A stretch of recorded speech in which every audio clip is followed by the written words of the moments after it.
Abay, panay ang linis ninyo ng ating Caballo Junior. Oo. Oo, Ayatollah, ano, ayos na, malinis na. Boss, good morning. Shout out sa mga dagang-ding-ding dyan. Nagkakalibaga kayo. Yan ang wala ninyo. Ay bakit pag naman lagi mo nagatripan yung mga daga? Ay, alam mo naman, mga daga yon. Oh.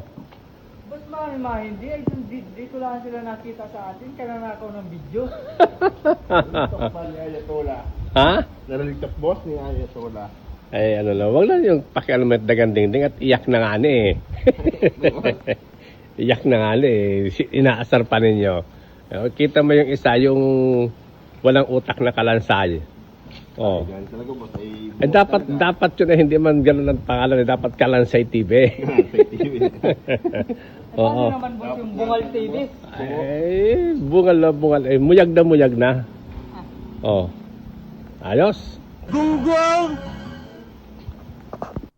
Ano sabi? Baungo TV, Bungal TV, Kalansay, Bangko de Peligro, yun ang mga hirit nila eh, no? Patungkol nila yan kay Bungo TV at kay Dibang FLM at sa ibang mga vloggers, ano? Ano yun, puro name calling na lang, puro mga tuksuhan. Para mga bata eh, no? Tanong si Alex Pabella, tanda-tanda na, pero ang mga hirit, pang elementary. Tapos sabi pa, asartalo daw itong mga to eh. Naglilinis lang naman kayo ng kotse. Kung ano na lang sinasabi yung mga pangalan. Nakakainis nga naman yun pag narinig ni Bungot at ni Dibang FLM. Para sa kanila, malaking ano na yun, matinding tirada na nila. Eh wala, ganyan talaga style ng mga yan eh.